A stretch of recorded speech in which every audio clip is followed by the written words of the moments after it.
두 번째 시간, 인문 한자입니다. 인문 한자는 우리가 흔히 말하는 사계절이나 이런 것들 후대에 나온 말이고, 최초의 기록은 시입니다. 시. 근데 지금 이제 연월 일시할 때 시는 시간으로 쓰이지만, 이 춘추 전국시대는 이 시가 계절을 뜻하는 겁니다. 시가. 그래서 이제 이걸 이제 보통 사시라고 합니다. 사시. 그래서 사시는, 왜냐면 사시가 정립되기 전까지는 춘하 추동이라는 게 없었으니까, 그러면 계절을 나타내는 한자는 뭐가 있느냐? 두 개뿐이 없는 거예요. 시를 뿌리고 곡식을 거두는 춘추만 있는 겁니다. 춘추.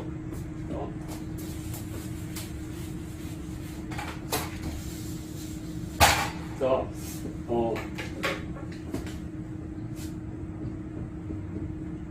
추는 이제 건춘이라고 불렀고, 가을은 이제 영추라고 해서 우리 경복궁에 동문과 서문 이름이 건춘문, 영추문이 다 여기서 나온 말인데, 자, 춘, 하, 추, 동인데 하와 동은 계절의 의미가 없어요. 계절의 의미가. 춘과 추는 명확하게 계절의 의미가 있어요. 그래서 춘추가 나중에, 그래서 이제 공자님도 노나라가 비록 힘은 없지만 노나라가 천자국으로 모시고 있는 주나라에 꼬박꼬박 춘추의 예를 드렸죠. 그래서 이제 그러한 예법들을 모아가지고 춘추라는 책을 내게 되고, 이 춘추란 말 자체가 그래서 이제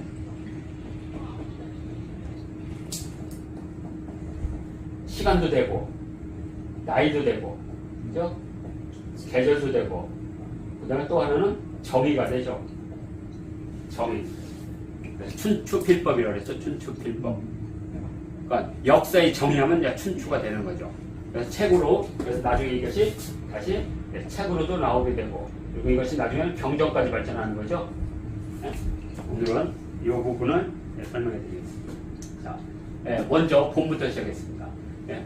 여기 봄에 나오는, 지금 현재 나와 있는, 여기 지금 이렇게 세 개가 있는 거, 이것도 사실은 우리가 지금 이렇게 손을 이렇게 쓰죠. 예전에 그림에 보면 손 5개를 이렇게 2개에서 이렇게, 그것을 이렇게 모아놓은 거예요. 그러니까 우리가 이렇게 하면 요 작대기 3개가 이쪽 왼쪽 손, 이쪽에 오른쪽 손을 합한 거예요. 2개. 그러면 이거 가운데 나와 있는 글자 가운데 잡들뽕자, 그 다음에 빠을용자, 봄춘자, 이런 것들이 다, 그 다음에 연주할 주자, 이게 다 손에서 나온 말이에요. 연주한다, 이렇게. 그러니까 이건 이제 따로 이제 우리가 이제 손을 부수한자로 손만 전부 다룰 거예요. 그러면 손으로 쓰이는 글자들이 이렇게 있구나. 그러니까 왜 한자가 손수만 배우니까, 손수. 그러니까 손만 있는 걸로 알고 있죠. 이렇게. 그렇지만 이렇게 다양한 손을 뜻하는 글자들이 있다. 그래서 여기 손 2개를 본 것은 밭들뽕자, 빠을용자, 이렇게 절공으로 빻는다. 봄춘자, 연주할 주자, 이런 것들은, 그 다음에 또 진자도 있죠.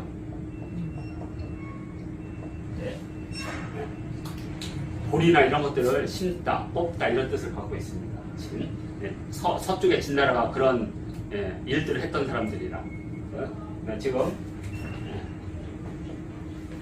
그래서 여기 봄춘자에 작대기 3개에다가 사람자로 쓰여 있는 것은 손 2개를 말하는 거다. 이렇게. 그래서 지금 여기 손이 보이죠? 손이. 자, 그런데 원래 처음에는 그런 뜻이 아니고, 원래 여기 가래 있죠? 가래로 지금 농사 짓는 모습이었어요. 그런데 이제 나중에 요 풀이라고 하는 요것을, 그러니까 원래 원래 풀이 들어가야 되는데 풀이 들어가지 않고 손으로 지금 바뀐 것 뿐이에요. 손 2개로. 그러니까 원래 손과 풀이 비슷하니까 이렇게 해놓으면, 그래서 쉽게 손 2개 해놓고 이제 날일자 해서 지금 이제 봄춘자를 새로 만든 거죠. 그래서 묘목을 심는 모습 또는 잡초를 제거하는 모습, 그래서 가래, 따비 등으로 농사를 짓는 모습, 이게 이제 봄춘입니다. 그러니까 봄춘은 명확하게 이 글자가 있는 거고, 이 글자를 만든 지역이 대략 북이 한 37도에서 39도 사이, 이게 황하이지요. 이 지역이기 때문에 여기는 사계절이 뚜렷한 계절이죠. 뚜렷한 계절. 그러니까 봄과 가을이 뚜렷한 계절에서 나올 수밖에 없는 시간인 거 아닙니까? 그래서 양자강 지역에서 나타날 수가 없는 글자입니다. 이렇게 보면. 자, 그래서 먼저 이제 건춘, 봄을 세웠다. 그래서 경복궁 동문의 명칭으로 농사를 짓는 것을 건춘이라고 합니다. 왜 건춘이라고 하냐면 봄이 되면 거기다 깃발을 세워요. 깃발을 세워. 깃발을 세우고 바람이 이제 펄렁펄렁하고 드디어 이제 봄이 왔다는 신호. 그러니까 봄이 왔다는 신호는 그 종달새가 온다든가 또는 개나리가 핀다든가. 그래서 개나리를 영춘화라고 합니다. 봄이 온다고 생각한 거예요. 영춘화. 그러면 드디어 봄이 시작되면 임금이 이제 소를 끌고 가요. 그건 이제 춘경이라고 하죠. 그래서 이제 그때 이제 소를 잡아서 같이 잡아먹고 그때 대토한 흙은 서로 나눠 가져가지고 또 그걸 가지고 자기 이제 제후들을 꼭 가지고 오면 똑같은 방식으로 그거 하면 그 다음 제후 해가지고 경대구까지 해서 농민까지 쫙 퍼지게 하는 거. 이걸 건춘. 그러면 임금은 나중에 이제 서쪽에 가서 이제 가을을 맞이하죠. 그 영추라고 불렀던 겁니다. 그 다음에 뭐 춘추, 지금 얘기한 공자가 엮은 서책이면서 나이도 뜻하고 춘추가 얼마나, 그 다음에 계절, 봄, 가을에서 1년을 뜻하는 말로 지금 쓰고 있고, 그 다음에 청춘, 이런 식으로 지금 쓰이고 있습니다. 자, 이제 문제는 여름이죠, 여름. 선생님, 저기 진할 때 삼수변이 앞에 들어가도 진짜죠? 예. 그거는 물가와 관련된 글자겠죠. 잘 안 쓰는 글자예요. 물가에서 만들어진. 예, 어디 흐르는 조그만 강 이름일 거예요. 근데 그게 이제 뜻이 이제 또 생기고 그러니까. 그러니까 우리가 건널지 할 때 그 제자가 원래는 그 물가 이름이었는데 지금 이제 건질제. 그래서 뭐 중생제도 할 때 쓰이죠. 그러니까 원래는 강마다 전부 다 고유 이름이 있는 거죠. 뭐 상수, 회수, 재수 이런 식으로 위수. 낙수 이런 식으로. 자, 여름 합자입니다. 이 여름 합자는 지금 요게 해를 향해서 지금 사람이 이렇게 하고 뭔가 경배를 하고 있는 모습이라고 하고 있어요. 합자는 해를 향해 제사를 드리는 모습이다. 또는 해에게 춤과 노래를 바치는 모습이다 정도로 지금 해석하고 있습니다. 자, 그런데 이제 이 하를 이제 자기들의 종명을 쓴 사람들이 생긴다는 거죠. 그럼 주로 어디냐? 남쪽에서 농사를 짓는 사람들이 아마 이 하를 자기 종명을 썼다는 거죠. 그래서 그걸 하족이라고 불렀다는 거죠. 뭐 이것 빼지 설명이 안 돼요. 왜냐하면 이제 이 장미 같은 모란 있죠, 모란. 모란이 만발한 것을 자기 종명을 쓰니까 화족이 된 거거든요. 화족. 그러면 하족과 상족은 이제 이렇게 쓰는 것은 이렇게 생긴 집이라고 그랬죠? 그래서 주로 이제 아래쪽은 장사를 하는 데고 위쪽은 거주지. 그리고 여기는 재단.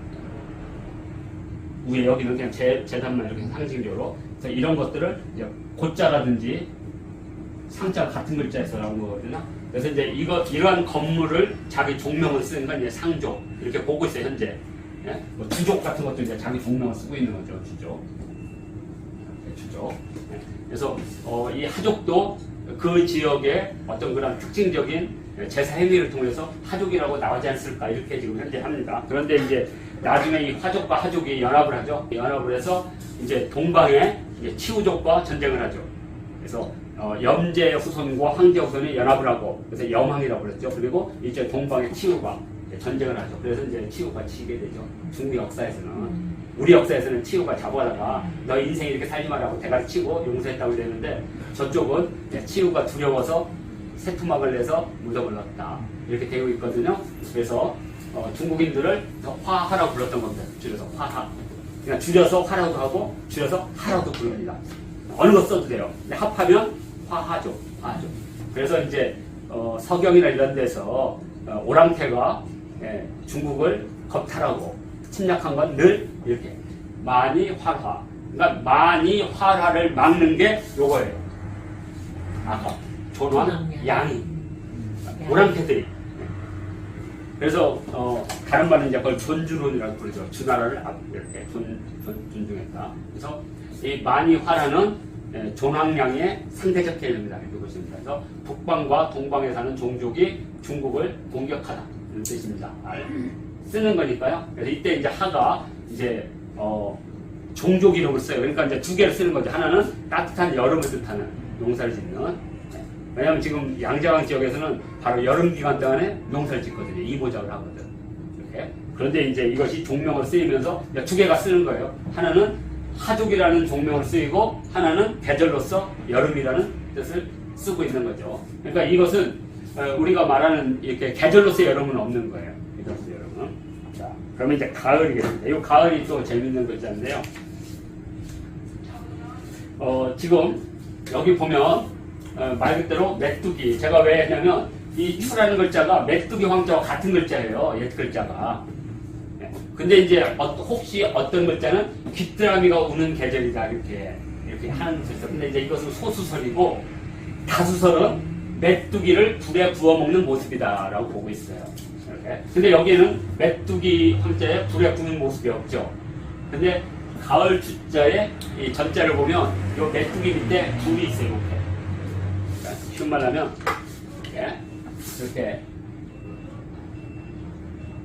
이렇게 메뚜기가 있으면 이렇게 돼 있어요. 그릴 수가 없으니까 그냥 메뚜기라 그리겠습니다. 메뚜기 같네요. 메뚜기를 불에 구워먹는 모습, 그걸 통해서 가을이라는 걸 생각했다는 거죠. 그러니까 봄은 씨를 뿌리는 걸 나오는데 가을에 뭔가 곡식을 따는 모습 속에서는 시간을 만들어 버렸어요. 그 연이에요. 연. 어떤 거냐면 이렇게 하는 모습. 이게 곡식을 따는 모습이에요.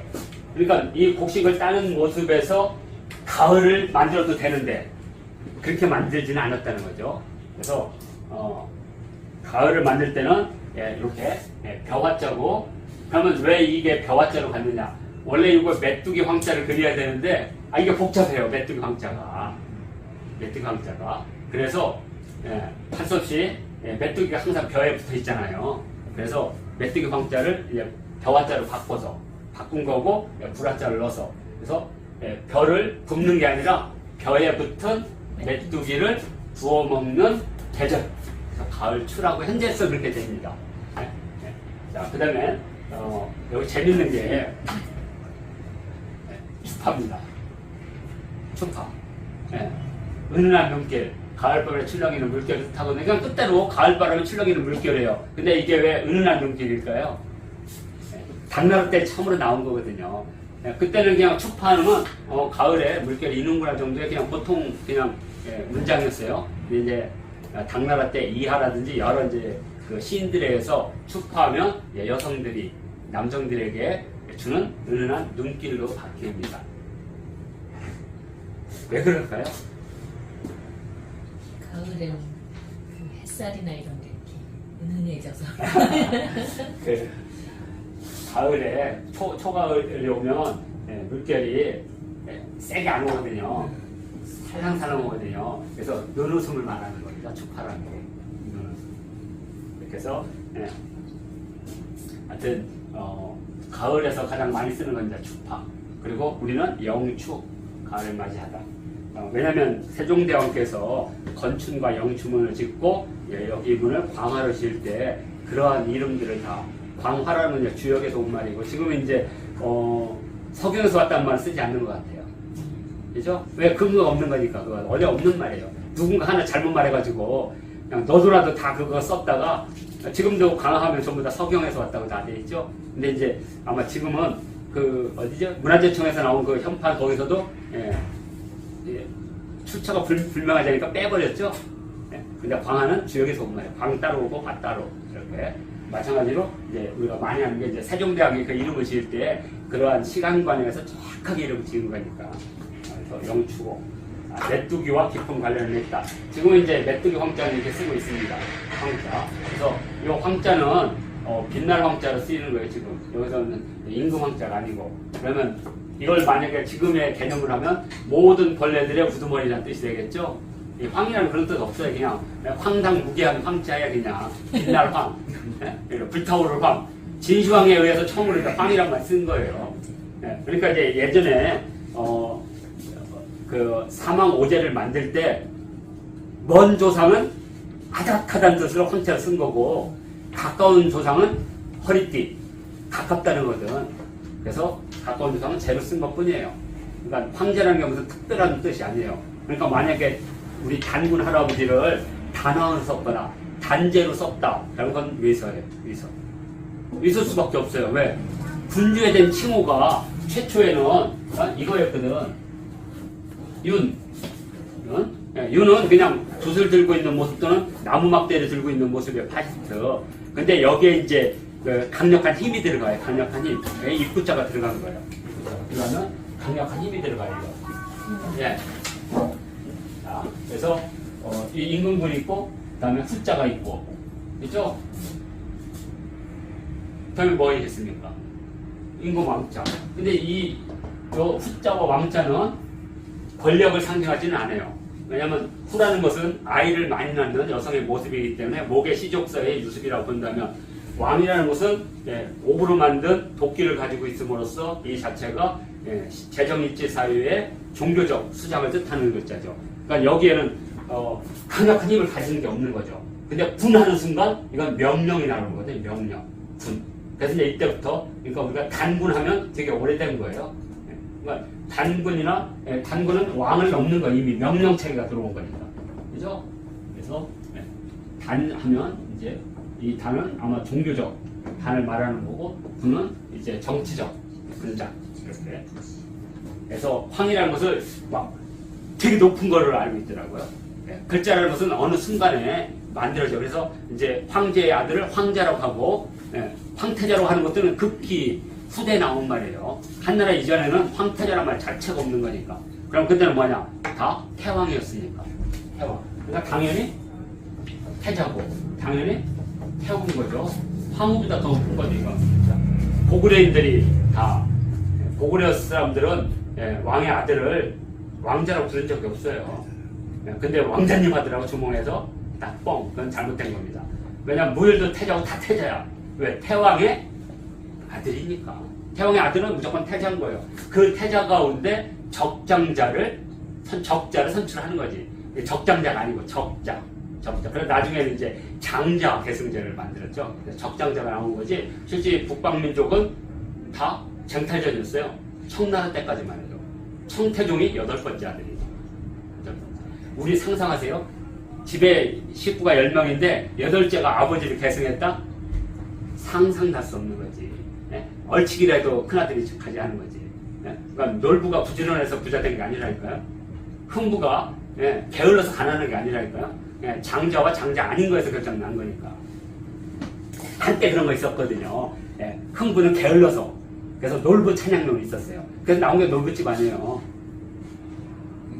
그게 인식이 잘못돼서 그런 거지. 조선시대 때의 세습제나 상속제를 이해하면 그런 말 안 나오죠. 근데 흥부가 하긴 너무했어. 자식이 18명이라는 건 이해가 안 돼. 먹을 것도 없을 텐데. 그래서 가을은 이렇게 메뚜기에서 왔다는 거 확실하고, 그 다음에 겨울이 문제입니다. 왜냐면 춘과 추는 명확하게 계절에서 나왔다는 거, 춘추란 말은 늘 나오는 말이니까. 근데 하와 통은 계절로서 나타나지 않아요, 이름이. 적어도 공자님 때는. 그래서 그때는 다 춘추예요, 춘추. 또는 시, 또는 사시 이렇게 불렀거든요. 자, 그런데 나중에 이제 이 개도 이렇게 쓰죠, 개. 계절할 때 이 개자. 이것도 나중에 생긴 거예요. 계절이라는 말을 쓸 때는. 원래는 그냥 서열. 백중숙기할 때 써야 된다. 아무튼 여기 보면 동자는 어떤 글자인지 몰라도 자 이렇게 끝을 동여맨 거예요. 동여맨 거. 근데 줄을 동여매다는 말이 이제 우리도 이제 동여매다 쓰거든요. 그래서 그 동여맨 줄을 동아줄이라고 지금도 쓰고 있거든요. 우리말 속에 담겨 있어요. 이렇게. 그래서 어떤 분들은 우리 민족을 동지를 할 때 그 동이 이렇게 머리카락을 이렇게 따은 거에서 나오지 않았을까? 여자고 남자고. 그러다가 이제 어른이 되면 상투를 틀죠. 그러면서 이제 어른과 아이를 구별하죠. 그래서 거기서 동이 나오지 않았을까? 동의할 때. 왜냐면 동서남북도 이제 배울 거거든요. 그 동서남북도 계절과 아무런 관련이 없는 글자예요. 예전에는 방위가 할 때 좌우 전우만 있어요. 나중에 동서남북이 생겨요. 사방도가 생기게 방지게. 자, 오늘은 동여매다. 그래서 아마 이제 이때쯤 시간관념이 만들었다 보는 거예요. 이제 시간관념이. 그러면서 시간의 끝을 겨울로. 그러면 원래 그 시간관념은 두 가지가 있거든요. 건춘을 한 해로 보는, 그러니까 춘분을 한 해 시작으로 보는 설과 동지를 한 해로 보는 설이 있어요. 그러면 동지로 볼 때는 동이 시작이에요. 그러니까 여기서 끝이라는 개념은 건춘을 기념을 할 때, 새해물. 근데 이제 지금은 그걸 다 없애버렸어. 그리고 지금은 이름도 없는 1월 1일. 혹시 아세요? 1월 1일이 왜 첫 해가 됐는지? 아무도 몰라요.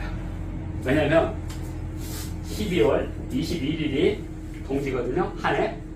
근데 여기서부터 약 9일에서 10일 딱 지났는데 1월 1일이 딱 나타나. 근데 이 1월 1일은 천문학적으로 동지 이후에 어떤 근거가 없어. 그러니까 여기에 무슨 뭐 태양이 뭐 새로 뜬다든가 뭐 태양이 반으로 쪼개지는가 달이 쪼개진다 그런 게 없어요. 그냥 9일에서 10일 뒤야. 이거 어디서 왔을까요? 무지 간단합니다. 한무제 때 처음으로 시간을 만들었거든요. 연호란 이런 거. 그래서 그날이 아마 한무제가 방귀를 낀 날이 아닐까. 그거 외에는 아무도 모릅니다. 서양과 우리하고는 새해가 다 다르니까. 뭐 이집트는 부활절이 새해니까 거기는. 그다음에 그 태국에 이런 데는 4월달이 첫 해니까. 그래서 4월달 첫 해에 가장 좋은 날 8일. 부처님이 4월 8일에 태어나셨다고 믿으시는 건 아니겠죠? 네? 태국이나 이쪽에서는 남방에서는 4월달이 새해예요. 그래서 그 해에 가장 좋은 날 불교에서 하는 8. 그래서 4월 8일을 부처님의 날로 이렇게 만든 겁니다. 예. 아니 제가 그래서 불교 공부하는데 부처님이 뭐 몇 월 며칠에 태어났단 말 없어요. 그런 거 다 나중에 만든 거예요. 그래서 하여튼 동자는 끝을 뭔가 맨 거에서 나온 거죠. 하여튼 그래서 지금 이것은 마칠 종자와 같은 글자를 보고 있습니다. 마칠 종자. 네. 지금은 이제 마치다는 뜻으로 쓰이고 실의 끝을 이제 실 나이를 하면 마지막을 동에 매거든요. 풀어지지 않도록. 그래서 여기서 끝을 맺다. 그래서 이제 종자를 만들고 이 동자는 이제 디귿과 지읒을 같이 넘나드니까. 그래서 정거장이 이제 동거장이 돼가지고 이제 계절의 끝. 그래서 겨울동이 만들어지지 않았을까. 여기까지. 이게 현재까지 학설입니다. 뭐 그래서 여름과 겨울은 계절이 상대적이잖아요. 그러면 이렇게 나와야 되겠죠. 여름이 뜨거우니까 겨울은 차가운 글자가 나와야죠. 안 나오잖아요. 그러니까 이것은 전혀 다른 거예요. 뿌리 자체가. 그래서 여기는 끝을 맺다 해서 나온 거고 지금 쓰고 있는 것 중에 하나가 삼동문사란 말이 있습니다. 삼동문사. 이제 문사라는 것은 글을 쓰고 역사를 배우는 것을 문사라고 해요. 그냥 공부하다는 뜻을 써요. 문사. 왜냐하면 나중에 철이란 말은 일본 애들이 만든 거예요. 문사철은. 철은 원래 그런 뜻이 아니니까. 문사고 삼동이라는 것은 12월부터 2월 3번 겨울. 삼동. 그래서 삼동문사면 학문을 닦다. 삼동문사. 농사를 짓고 목축을 하고 뭘 하면서도 시간이 없다 게으르다면 삼동에 문사가 있지 않느냐 이렇게 쓸 때 씁니다. 그 다음에 그 유명한 하로동서. 그 노무현 대통령이 선거에 떨어져가지고 그때 모여가지고 강남에다 그 세운 음식 이름이 하로동설이죠. 여름에 화로불에 겨울에 부채. 쓸모없다는 얘기가 쓸모없는. 그러니까 그때는 자신들이 떨어져가지고 볼품없는 사람들의 모임이라고 했어요. 거기서 이제 다시 이제 이렇게 재기해서 대통령까지 된 거죠. 대단하죠. 그때 그 한호동선이 그때 이제 불필요한 제주일을 이것을 한호동선이라고 하고요. 뭐 동장군은 가장 쓰는 거지. 지금 12월 달 되면 신문에 나오는 동장군이 왔다. 그래서 이렇게 해서 이제 사시라는 계절. 그래서 시간은 이때는 이제 계절을 뜻한데 이제 나중에 시간관이 만들어지면서 시간을 쪼개다 보니까 사시는 너무 길잖아요. 그러니까 이것을 개로 바꿔버려요. 그래서 사계란 말을 쓰고 그리고 시는 다시 시는 이제 시간으로 쓰입니다. 그래서 우리가 이제 공자님 할 때 때때로라는 말, 때때로라는 말이 늘상이라는 뜻인데 그런 뜻이 아니에요. 원래 그 학이 시습할 때 시는 시간과 공간, 때에 맞추어서 이렇게 해석해야 됩니다. 왜냐하면 고대에서는 봄에는 씨를 뿌리는 거고 여름에는 김을 메고 가을에는 추수를 하고 겨울에는 새끼줄을 뽑는 게 당연한 일과예요. 그걸 시라고 부르는 거예요. 시. 그러니까 공부를 하면 그러한 시간에 맞춰서 실습을 하는 거죠. 그래야지 배움이 잘 게 되는 거죠. 체득이 되는 거죠. 그래서 그걸 학이 시습. 그래서 그 시자는 이때는 사실을 말한다. 이 정도로만 하고 자, 인문 한자는 마치도록 하겠습니다.